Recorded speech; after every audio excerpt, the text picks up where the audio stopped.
Okay, so I just finished watching 08th MS Team, Gundam, obviously. What else am I going to be talking about? So last week, I put a video out on my thoughts on the original 1979 Gundam, and so I'm watching the show in chronological order. So I watched 08th second, even though technically it takes place somewhere after the middle point toward the end of the original, after Odessa Day, and then it ends technically slightly after the 1 year war ends in the original series. But yeah, overall, like the thumbnail or title, one of the two will say it, it's short but sweet. It's a nice compact 12 episode show that's honestly quite enjoyable. And to be honest, you can kind of watch it standalone as well. I don't think you need to have watched UC 0079 to enjoy it. You'll get more out of it, I think, if you have, because obviously I quite enjoyed it. I do saying if it's better than the original series is a bit unfair, because there's quite a big time frame difference between the two releases. So from a visual standpoint and from a purely presentation standpoint, obviously there's been a lot of improvements that I'd say obviously it has over the original, but those aren't fair comparisons. And from a storytelling standpoint, again, it's not the same time frame. It's 12 episodes compared to 42, so it's not an overly fair comparison. But I do definitely think it's enjoyable. I think that for what it is, its very compact story is, I think, more concisely written, although I do think there are some pacing issues, like I do think there are plenty of pacing issues with the original series. I do think there are some things that are a bit fast and could have maybe have done it with a bit more fleshing out, with like, I don't know, maybe like 2 or 3 more episodes, perhaps maybe have it been 15, which is, I mean, that's a bit of a weird number, but I think a bit more time spent on some stuff. Again, I mentioned this a lot in the original one, the last week's video, but it's character relationships and why they feel the way they do, which causes them to act the way they do. It's very important to understanding why they act the way they do, and I feel like it needs a bit more fleshing out than the character relationships actually get. But it's a small critique here, because I do think it's handled a lot better than it is in 0079. But we're not here to talk about 0079, we're here to talk about 08th MS Squad, the team. I can't remember what that is in Japanese. I was going to try. But yeah, so Shiro Amada, he kind of has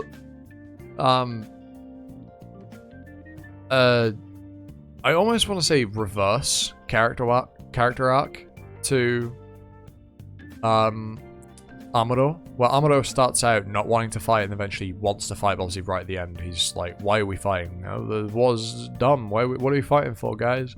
And obviously, and Shiro goes through the same thing. If he's a soldier, he wants to fight, and then after about the midway point when he reunites with Aina, he's very much questioning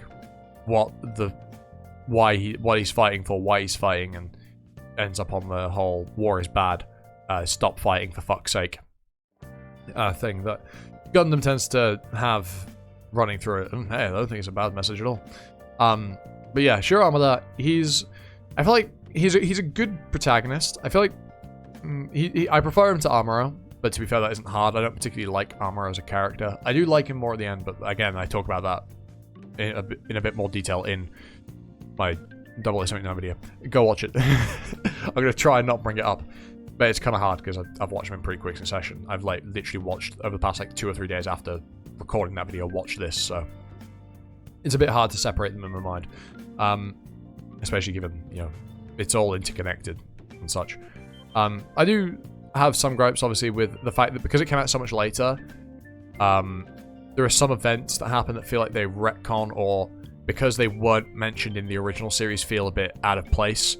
Like with the Upsalis, the mobile armor that Gideus makes, I feel like a weapon of that caliber would have made some waves. I know it only really surfaced properly at the end of the war in terms of time frame, but it still probably would have been fucking mentioned if something of that scale, it wipes out Jaburo as well.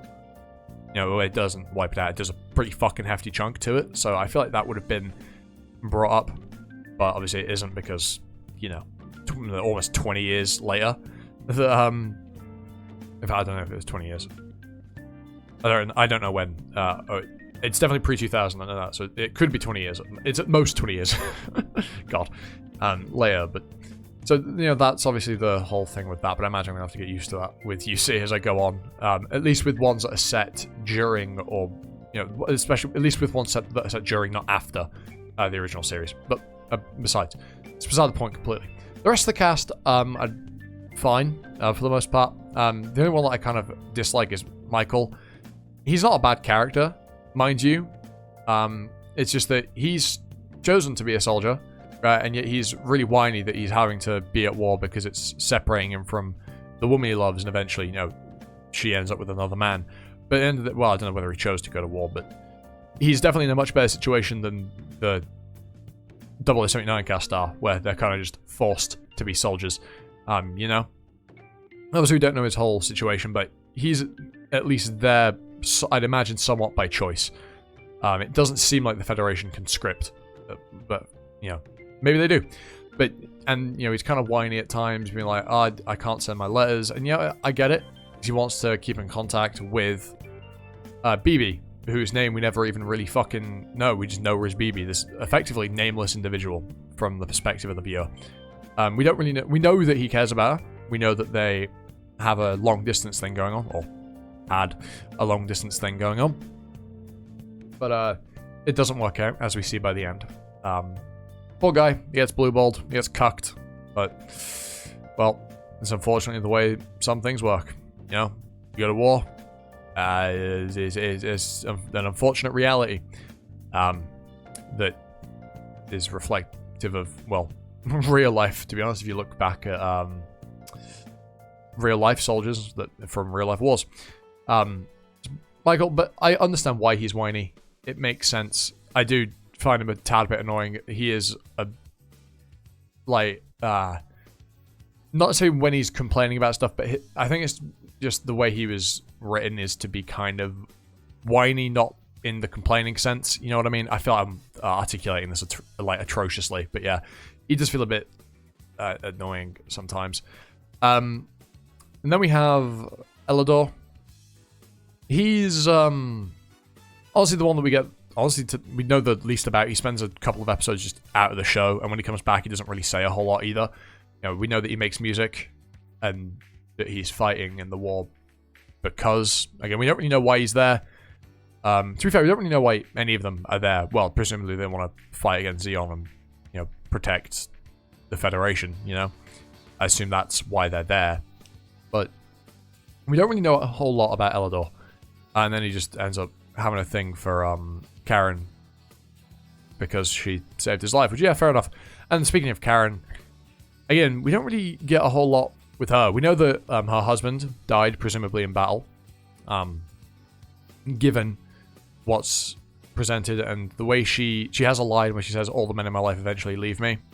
All the men I know eventually leave me, when Shiro is defecting to go confront, well, not necessarily confront, but you know what I mean, right at the end, when Ina's in the Apsalis with her brother.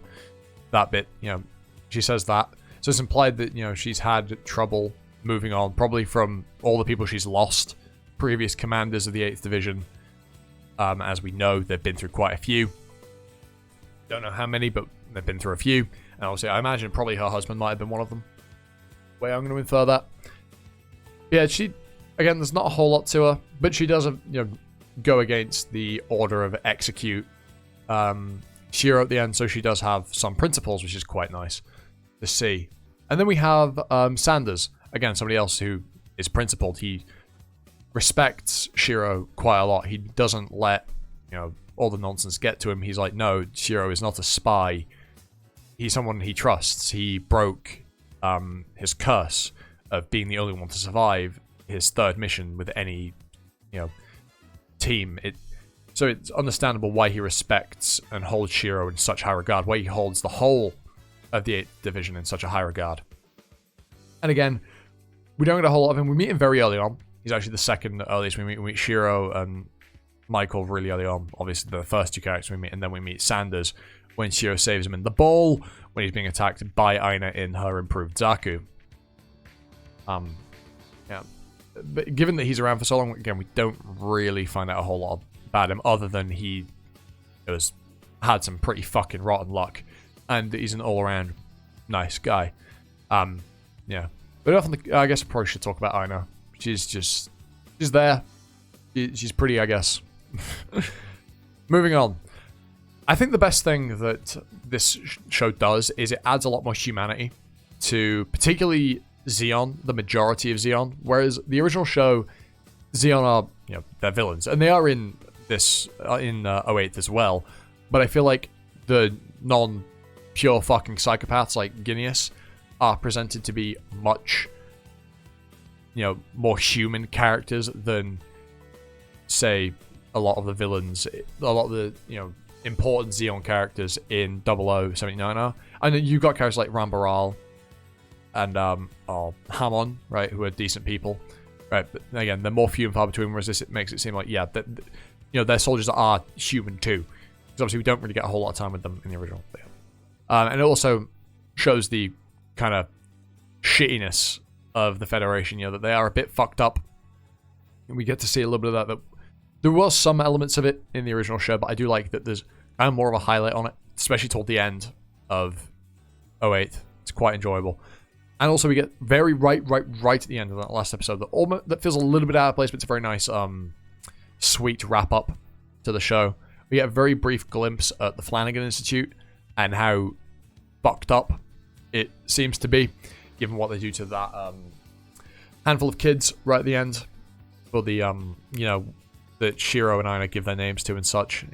Give them names of the 8th Division. I'm really struggling to articulate my thoughts here. To be fair, it is nearly 2 a.m. I should not have stayed up this late watching anime. Don't question my life choices, please, because I'll start questioning them. I'm joking. I know I'm fucked up. Anyway. Yeah, it's a nice, quaint, sweet ending. We see that obviously Aina's pregnant with Shiro's kid. I'm wondering if that's going to come up at some point. I don't think it will. Well, maybe it will in some show that's released later down the line after 08. Maybe. I feel like those kids might have some relevance. I hope they do at some point. I hope they aren't just entirely throwaway nothing. I hope something of 08 shows up, or is at least referenced, so that it feels like a canon event. And not just something that was added in as like a little bit of extra information as a retcon type thing, you know what I mean? To flesh out the war, but isn't referenced anywhere else in stuff that's set after it, that released after it.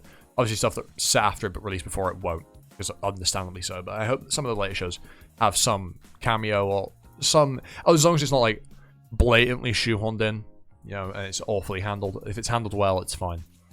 But yeah, I do hope to see that. Overall though, I do think 08 is pretty good. I think my enjoyment of it was higher. I think that's the thing. I do think I enjoyed it more than 0079, but I do feel like a lot of that comes down to the presentation of the fact that it was relatively a lot newer, I feel like that definitely helps 08 in the sense of it feels better to watch. As for a writing standpoint, I feel like they're about even, but from a presentation standpoint, and that really carries, to be fair. So yeah, I think that pretty much sums up my thoughts on 08. And we're watching MS Igloo next, which, having seen the reviews for on Mal, well, mainly the score, not exactly hopeful for, but hey, we're doing it. I'm committing. It's not too long, I don't think, though. So yeah, also I know that there's Advent of the Red Comet as well that I think technically I should have watched before 08. If that's important and I should watch it, or you think I should watch it, I know it's the origin timeline, which is technically slightly different to the original, but I don't give a fuck. If Advent of the Red Comet is worth watching, let me know in the comments and I will get around to it. I'm probably going to watch it at some point, but if it's like important for me to watch sooner rather than later, and I think it is the most recently released UC thing, I think in 2019. So, but still. Oh, in fact, there was one thing I was going to say. Oh, what's his name? Nicholas? Not Nicholas. Norris? The guy that pilots the Blue Zaku. I can't remember the model name. That Aina says, is like a father to her. He pulls out shit that I feel like Shah should have been pulling in the original. Like, he's actually, like, cracked. Like, he's actually a really good pilot. He shows it. But yeah, he was really cool. His fight right at the end was sick. But yeah, in the end, even though he died, he did what he set out to do and won in the end. I think it was really cool. That was a really cool segment. But yeah, with that out of the way, I've been Aussie. You've been you. And I hope to catch you next time for another video. Ta-ta. For now.